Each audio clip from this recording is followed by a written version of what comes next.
Welcome back, everyone, to another episode of Medcast, where the goal of this show is to help introduce you to the people, stories, and ideas to help you execute your dreams and build a life that you want to live.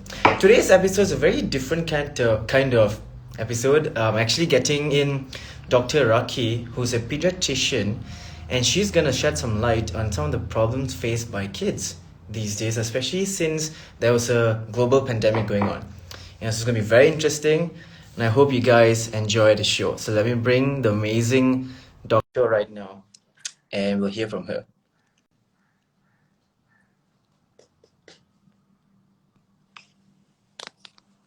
Hi, doctor. Hi, can you hear me? Yeah, I can hear you loud and clear. You look very nice, doctor. Thank you. Okay, Uh, so I don't need to use my earphones. no, no, I prepared them just in case. good. You came just in case. So yeah, doctor, tell us a bit about yourself and what do you do?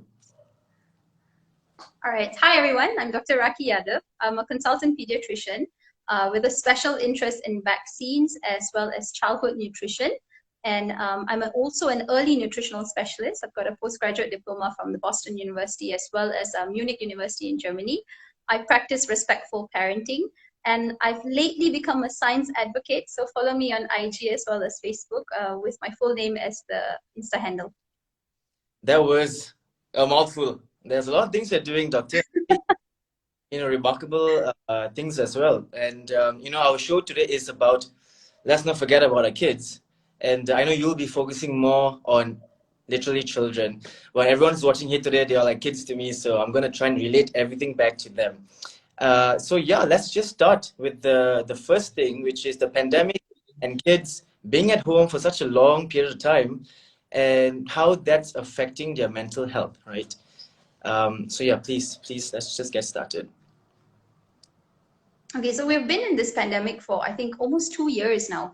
Yeah. It's going to be up to 2 years at the end of this year. And there are many things that we've all been talking about, many issues that have been brought up that's more towards adult related stuff. Many people forget that children are also affected.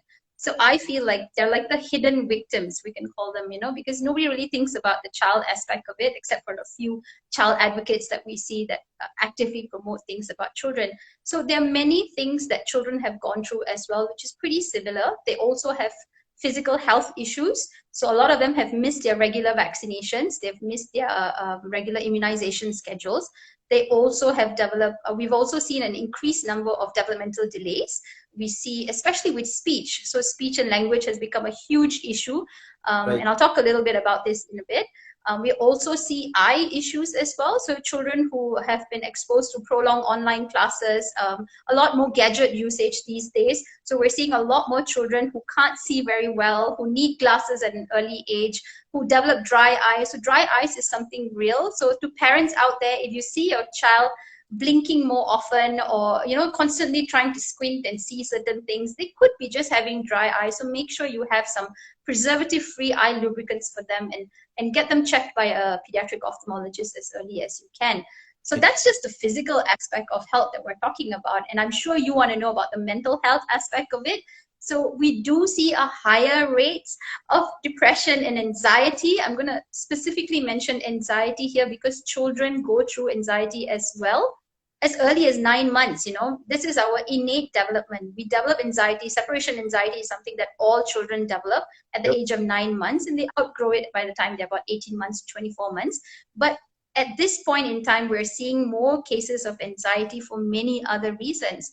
The fact that I don't see my family, my friends, the fact that suddenly now I have to go back to school. There's so many issues that we are seeing now in terms of depression and anxiety.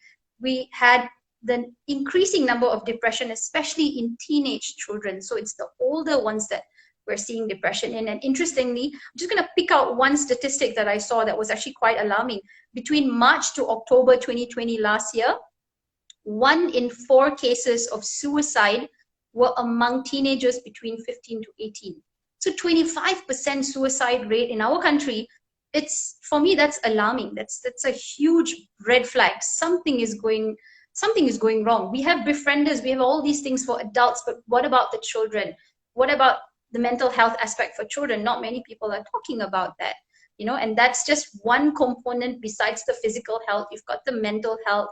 Don't forget the social health, like we all learn. So I'm sure you would have gone through pediatric posting where we talk about development, and we say there are 4 aspects to it. So the motor development, the social, you've got the emotional. So the social and recreational loss, it's a huge thing.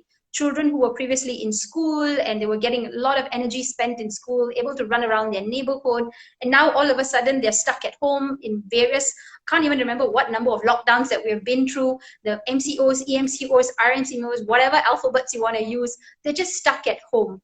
Correct? They're all just stuck at home. Parents still go out to work. Not everybody is lucky enough to work from home. We do have daily wager parents, so parents still go out to work, but children have not. They're just stuck at home. Reduce exposure to friends, your neighborhood, your childhood. I mean, we're Malaysians, we go down the road, we cycle together, we play with our friends down the road, neighbors' kids and everything, and all of a sudden, don't talk to the neighbor's child. You don't know if they're vaccinated or not. Hey, don't talk to them. Don't know whether they wash their hand or not. So you're seeing a lot more people being a bit more wary about all this. So there's this huge recreational social loss there. Yeah. So on top of that, what about schooling? So now the latest topic is reopening of school.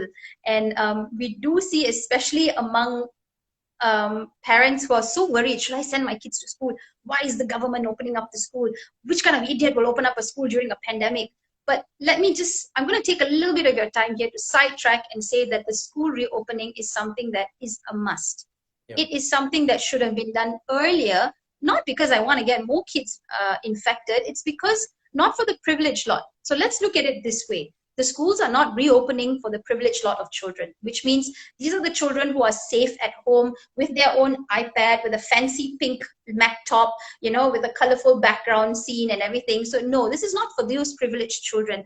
This is for the vulnerable lot. We're talking about refugee, we're talking about stateless children, we're talking about orang asli children, we're talking about children who need to climb up a tree to get some sort of reception on one phone and then pass that message down to 4 of their friends who are like, okay, Cikgu kata, let's do this exam. Okay, can you all write this down? Cikgu kata to do this text, and then go back down. So let's talk about those children. Let's also talk about the special needs children. They need 10 times more effort to learn online for these special needs children. So these are the children we're opening up the schools for. And the fact that we need some sort of long-term plan, we will start at some point. And I'm very glad that starting to vaccinate the 12 and above, because at least the secondary schools are much safer. And then we go down to the primary school and so on and so forth. And we now know that Pfizer is looking up for EUA, emergency usage for the 5 to 11 years old for vaccines. I'm hoping for that to happen soon because my kids I'm a mother of 4, by the way. So 2 of my kids, no, I'm not. I'm so sorry. Someone said I sound very bitter that they're privileged. No, I don't mean that. I mean that there are some of us who are very upset because they feel that the blanket opening of school should not be for their kids. A blanket opening of school should not be for my kids. Like even my kids are sitting at home with a laptop, So I want the school reopening for people to understand that this is basically for the not so privileged lot, the vulnerable children. I'm talking about the ones that we really can't help, the special needs children. I hold a special heart for these children who can't learn via just a 2D image online, So education is one aspect of it that they have basically lost in this 1.5 years. Sorry, you were saying something. Nothing, go on. Okay, so and especially for children below 6 years old, where I've got 2 boys who are, one is 3 and one is 4, and they tried learning online. Yeah, my youngest is 3 years old, so they tried learning online for half an hour a day, and they couldn't cope with that.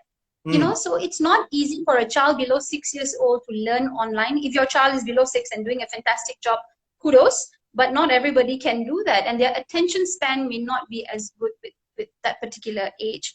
And lastly, not to, I'm just going to touch a little bit about this because I don't want to bring a little black mark, is abuse and violence. We are seeing an increased number of domestic abuse, an increased number of domestic violence that is happening, and children are being affected by this. So let me just put it this way. Maybe there was issues between a couple and kids used to go to school. And now kids are not at school, so they're at home and they're witnessing things that they should not have been witnessing. Not that I'm condoning violence. Yes. I'm also thinking that this is something that they should not be witnessing and this should not happen. And then with the more usage of online learning and online classes, you're also seeing more online abuse, cyberbullying, So that's something that if you're a parent, please keep an eye on what your kids are actually doing when they are undergoing online classes, and talk to them after that. How was your class? Is everything okay? How are your friends? What are your friends' names? Because they could be undergoing silent online abuse, but they're not sure themselves because they may be too young to even understand that. So in a nutshell, that's basically what's been happening with kids over the past 1.5 years. I tried to cover as much as I could, but that's basically it. That's a lot of things that are happening. Some of it I have no clue at all until right now, Doctor. Like, oof, mind blown. Not in a good way. And how are we not aware of all these things? No one, yeah, like you said, no one really talks about these things. And I think it's about Exactly. started, and with all the information you just shared, um, how can we as parents, or even older siblings, right? I have a younger sister. I wouldn't consider her a child anymore, but some of us here do have siblings who are, and some of my friends are already having kids. So how can we recognize that these things are happening? What are the early signs that our kids are going through a tough time, going through mental health issues, going through mental health disorders? We are not trained to recognize these things, right? We all learn about preventive medicine. We never learn about preventive mental health for us, let alone our kids. So I think it would be great if you could give us some advice and tips on this situation right here.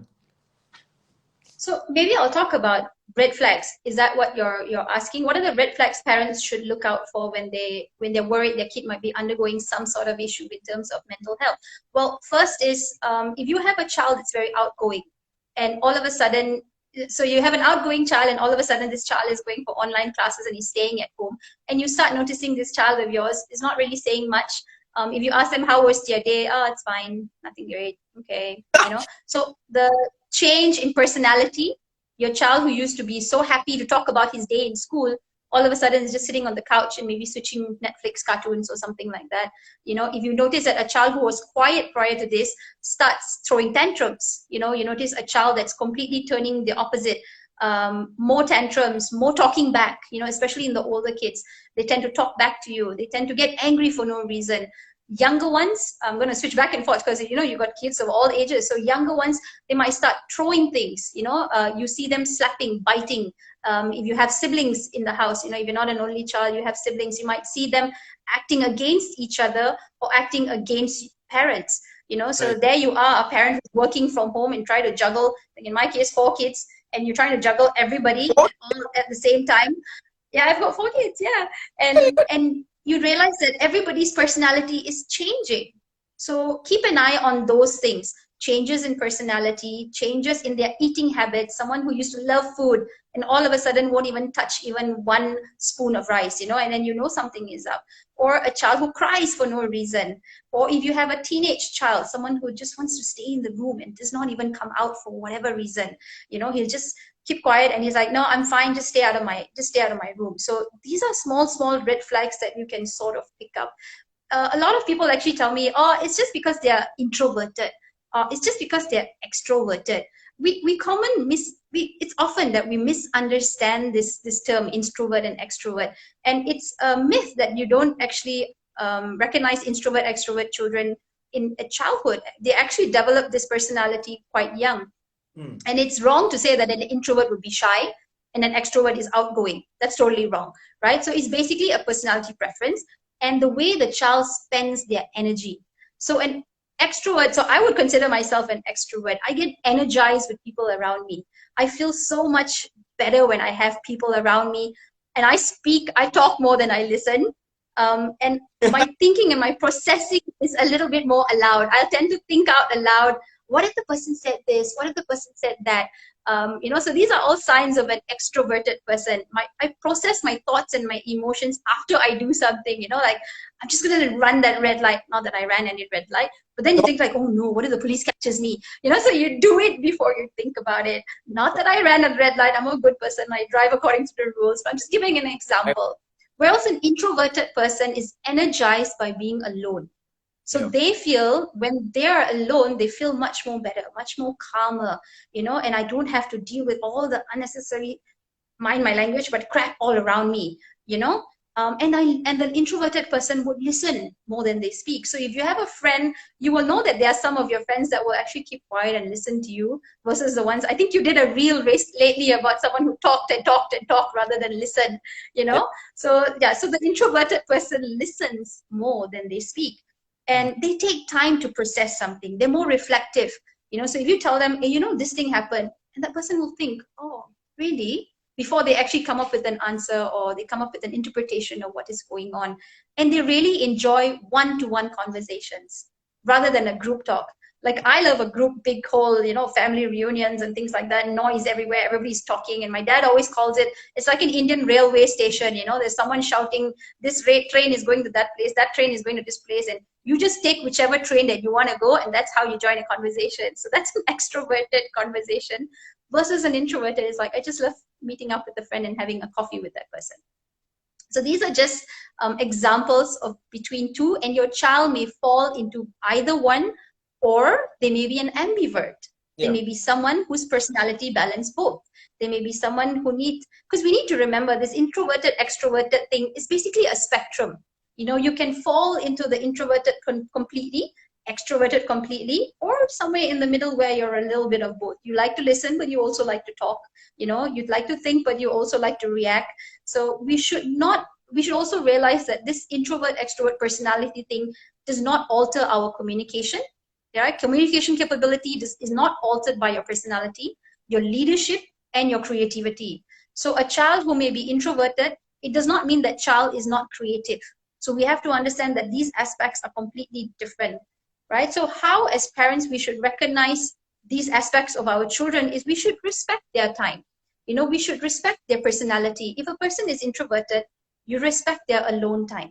If a person is extroverted, make sure they get a little bit of a play date here and there and things like that. Schedule some downtime for them. So if you have a very extroverted child, you want to be able to help them regulate back again.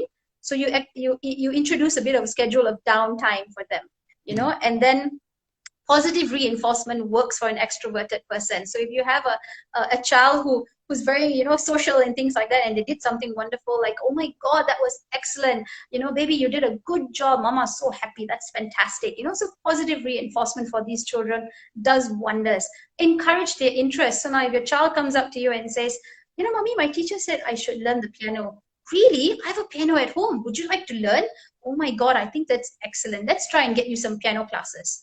Right. So encourage their interests. Of course, if it's a good interest, don't encourage negative things. And also offer them options. We don't really have a piano. Would you like to learn the flute? We have a flute at home. Why don't you try that first? So give them options. Don't sort of kowtow to everything that they say.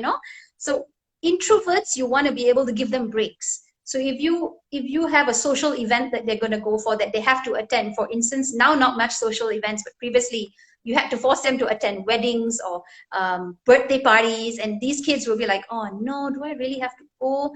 So these are the ones that you tell them, you prep them. You tell them, okay, we're going to go for your cousin's event or your cousin's party. It's between 6 o'clock to 7 o'clock. It's about an hour plus. We'll go for the party. We'll cut the cake. We'll go back in about an hour after that. So you prep them and you talk to them. And if they ever make a mistake or if they ever do something wrong, always remember to reprimand them privately on the side. Never scold an introverted person openly, because that does crazy amount of damage to their self-esteem. And don't push your kids to have friends. Not everybody wants 10,000 friends. Sometimes 1-2 friends is enough. So don't push them. I think you should friend everybody in your class. I think you say hi to everybody. So children basically want to be known. They want to be seen. They want to be heard. They want to be loved. And I think as parents, it's our job to recognize what sort of personality trait they have, what sort of child that we have, and go according to that. Amazing. So I love the introvert extrovert bit, Doctor. Like I've been telling people for a long time, and the way I explain to older people is that just look at yourself. When you come back home after a long tiring day, would you want to just be by yourself and just energize alone, with your music or whatever, or you want to just go out with your friends and then you'll start feeling a bit more better, and that's just one example how you can differentiate. Or sometimes, you know, you want to be alone, sometimes you want to be going out, and that's how you know you're an ambivert, right? Not all the time you want to. And, you know, you mentioned positive reinforcement for extroverted kids. Yeah. And yeah, I think that makes a lot of sense, looking back in my childhood, which I was never positive reinforced that much, by the way. Uh, but I am sure being negatively reinforced for bad punishment, right? For introverted kids. That is not at all what I'm trying to say. So if anyone thought she was saying, yeah, do this for extroverted kids and introverted kids, scold them. No, that's not what she was saying. She's just No, saying this, that's what makes sense. yeah, you know, just had to make sure I clarified, you know. um, and, you know, so now that schools are reopening, and now you've already told everyone, especially parents who are worried that why are people opening things up so fast, you know, and while there is obviously the pandemic, it is not over completely. But it is about time for all these things to start happening. Now, we can't wait forever, right? It's good schools are Yeah. opening, and Doctor just told everyone why is it very important, not just for us, but all the other kids who need this more than Yes. out, you know, at home, who are, you know, given everything, and they'll be okay even if everything goes on online for a while. But for everyone else, that is just not the case, right? So how can parents accept this change and ease their kids into this transition, you know, and themselves as parents get back to accepting that this is going to be the new norm again? Like things are slowly going back to the way it was last time, right, before the pandemic. Okay, so you're talking about guiding families to a post-pandemic sort of environment or scenario, right? So I'm hoping it's going to be post-pandemic, and I think at some point all of us are hoping COVID will die, you know. So guiding parents back into a post-pandemic is not the same as pre-pandemic. We have to realize that at some point, this is what we call the new norm. We're still going to have to wear masks. We're still going to have to be extra cautious. We're still going to have to wash our hands more than the usual. And the fact that children can't be vaccinated below 12 is something that we have to be extra cautious about when we bring our children out. But I think as parents, we should have open conversations with our children.